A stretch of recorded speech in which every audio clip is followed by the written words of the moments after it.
Government तो इतनी जल्दी मदद नहीं कर सकती, इसलिए लोगों ने आपस में मदद करके एक दूसरे की ज़रूरतें पूरी की। जहाँ उनको मदद चाहिए था, तो वो आने वाले से पूछते हैं। बोलो क्या पियोगे? की कह रहे हो? क्या पियोगे बढ़िया? इतनी ज़्यादा इंसानियत हो चुकी है कि इंडिया के अंदर 2 रेप केस हुए थे 1 सप्ताह के अंदर, जो कि दर्ज हुए थे। और इंडिया ने अपना पहला टेक्नोलॉजी चिप बनाया है, विक्रम 32 बिट। देखिए, वैसे तो कहा जाता है कि जल ही जीवन है, लेकिन पंजाब के अंदर जल इतना ज़्यादा हो गया है कि उनकी हालत ही ख़राब हो गई है। मतलब जो आम ज़िंदगी थी, लोग गाँव में रहते थे, वो पूरी तरह से डूब चुका है। यानी इस तरह डूब चुका है कि किसी को मदद पहुँचानी भी हो गाँव के अंदर, तो नाव के थ्रू जाओ या तो एयर ड्रॉप करो, ड्रोन से कुछ सामान भेजो। यानी पूरी जो सड़कें थी, वो पूरी तरह से डूब चुकी है। घर के अंदर 4-4 5-5 फीट तक पानी भर चुका है। पानी भर गया। यानी कि जब बाढ़ आया होगा उनके एरिया के अंदर, गाँव के अंदर, तो लोगों को कुछ सोचने का टाइम भी नहीं मिला होगी कि कुछ चीज़ें या फिर जितने भी कीमती चीज़ें थे, उसको साथ लेके जाएँ कहीं। इतना तेज़ी से बाढ़ आया था कि कहीं घर टूट गए, कहीं एरिया के, कहीं इंसानों तो चलो ज़िंदा रह गए थे, ठीक है, ज़्यादा मरे नहीं थे, लेकिन जो उनके पशु थे, भैंस हो गई थे, इनका काफ़ी बड़ा नुकसान हुआ क्योंकि इनको काफ़ी परेशानी हुई थी। ना खाने की जो भी चीज़ें थी, वो पूरी तरह से ख़त्म हो चुकी थी भैंसों के लिए, जो बोल भी नहीं सकते थे फिलहाल। और ये सिर्फ़ पंजाब के अंदर नहीं हुआ था, ये हिमाचल प्रदेश के अंदर काफ़ी बादल फटे थे, तो तेज़ बारिश हुई थी, जम्मू कश्मीर के अंदर। दिल्ली के अंदर शमशान घाट तक पानी भर गया था, रोडों के अंदर। जो यमुना के पानी जो है, उसका लेवल थोड़ा हाई हो गया था, जिसकी वजह से हुआ था। और गुड़गाँव के अंदर बारिश की मात्रा से तो जो उनका पूरा रोड था, देखने में काफ़ी अच्छा लग रहा था कि रोड रोड के अंदर पूरी कारें कारें हैं, क्योंकि साइबर सिटी कहा जाता है इंडिया का गुरुग्राम को।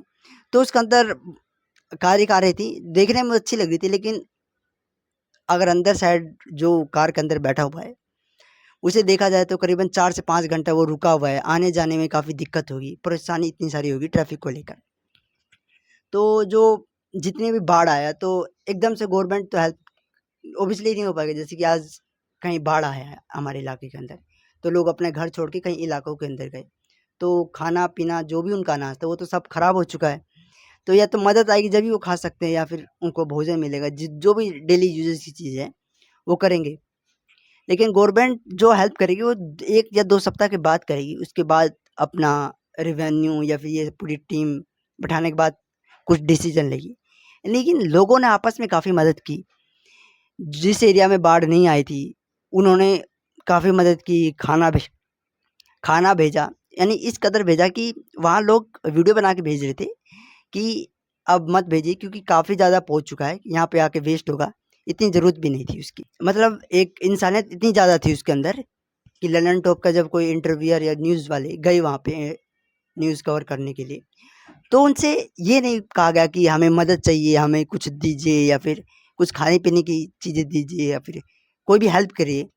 उन्होंने ये पूछा कि क्या आप चाय पियोगे? बोलो क्या पियोगे? की कह रहे हो? क्या पियोगे बढ़िया? जिस एरिया के अंदर बाढ़ आई थी, वहाँ के लोग कह रहे थे कि क्या आप चाय पीजिए? इंसानियत इस लेवल तक की थी। इसे देखने के बाद लोग कहेंगे कि इंडिया इसलिए महान है क्योंकि बेशक से वर्ल्ड की इकोनॉमिक ना हो, जैसे अमेरिका है, उनके पास वर्ल्ड की इकोनॉमिक है, टेक्नोलॉजी है जैसे चैट जीपीटी, माइक्रोसॉफ्ट, ये सारी चीज़ें इंडिया के पास ना हो, फिर भी इंडिया महान है क्योंकि ऐसे लोग हैं इंसानियत की इतनी ज़्यादा मान्यता है। तो थोड़ी मान्यता और बताते हैं। यही मान्यता पटना के अंदर, बिहार के अंदर एक फतवा जंक्शन है।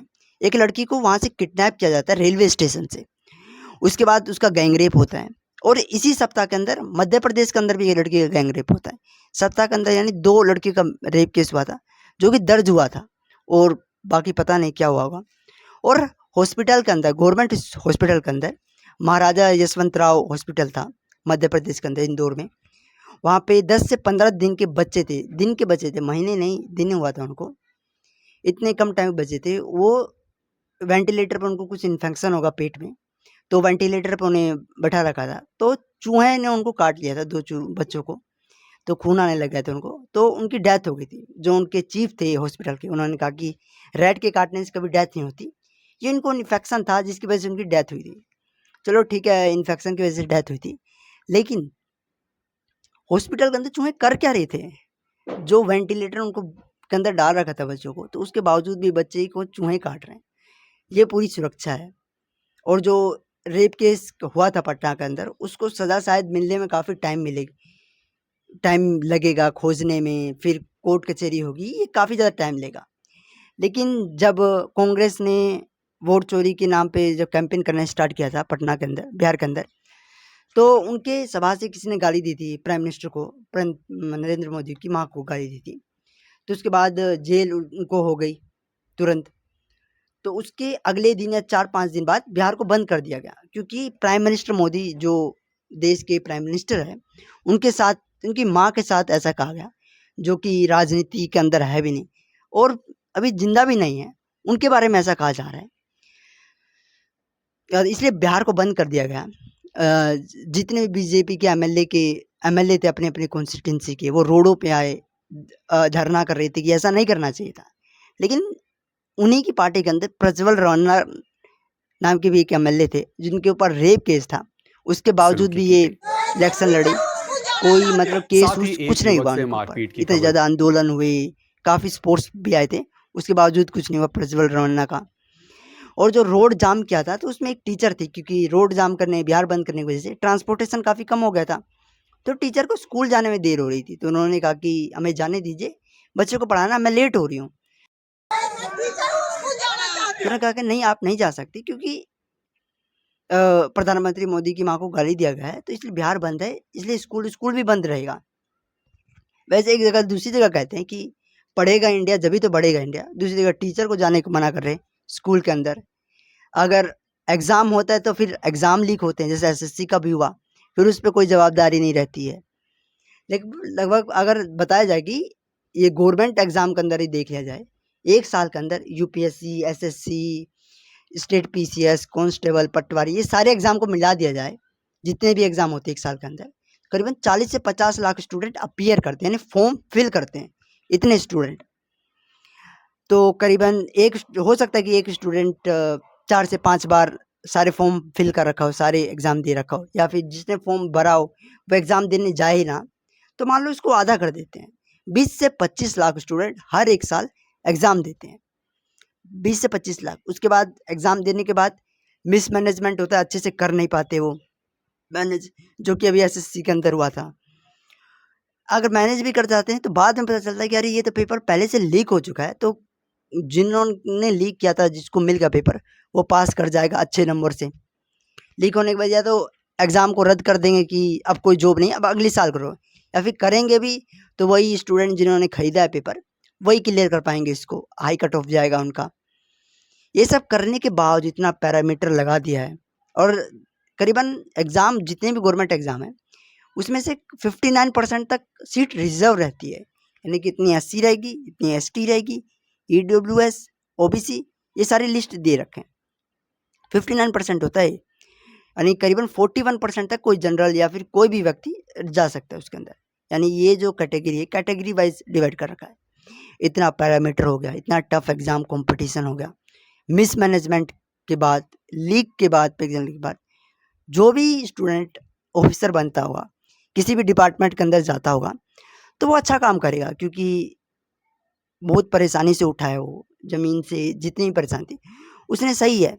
लेकिन होता क्या है कि गए करप्शन करना स्टार्ट कर दिया। अभी फ़िलहाल इंडिया के अंदर तो करते ही हैं, लोगों को पता ही है, लेकिन इंडिया के लोगों को, जापान से कोई टूरिस्ट भी आता है जो कि टूरिज़्म और इन सारी चीज़ों को बढ़ाता है, उनके उनके सामने भी उनको भी पता है कि रिश्वत दो तो निकल जाओगे। कि एक जापान के टूरिस्ट थे, वो आए, उसके बाद उन्होंने, जापान के टूरिस्ट आए, वो स्कूटी पे बैठ के जा रहे थे, तो हेलमेट नहीं लगा रखा था उन्होंने, पीछे बैठे थे।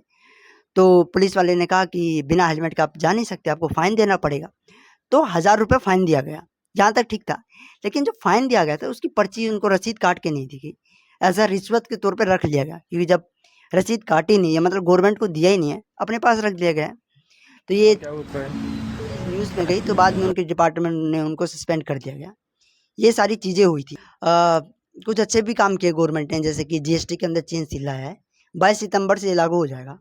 काफ़ी चीज़ों के अंदर चेंजमेंट आया है, जैसे कि डेली यूजेस की चीज़ों में जहाँ 18% लगता था, उसे 5% कर दिया। जैसे कि दूध, दही, खाने पीने, यानी जनरल जो भी चीज़ें होती थी, उसको 5% कर दिया है। स्टडी मटेरियल पे अब 18% से सीधा 0% कर दिया है। हेल्थ इंश्योरेंस पे जहाँ पहले 18% था उसको अब नल कर दिया, यानी कोई भी जीएसटी नहीं रहेगी उस पर। जो भी अब इंश्योरेंस करवा रहा है उसको काफ़ी सस्ता पड़ेगा।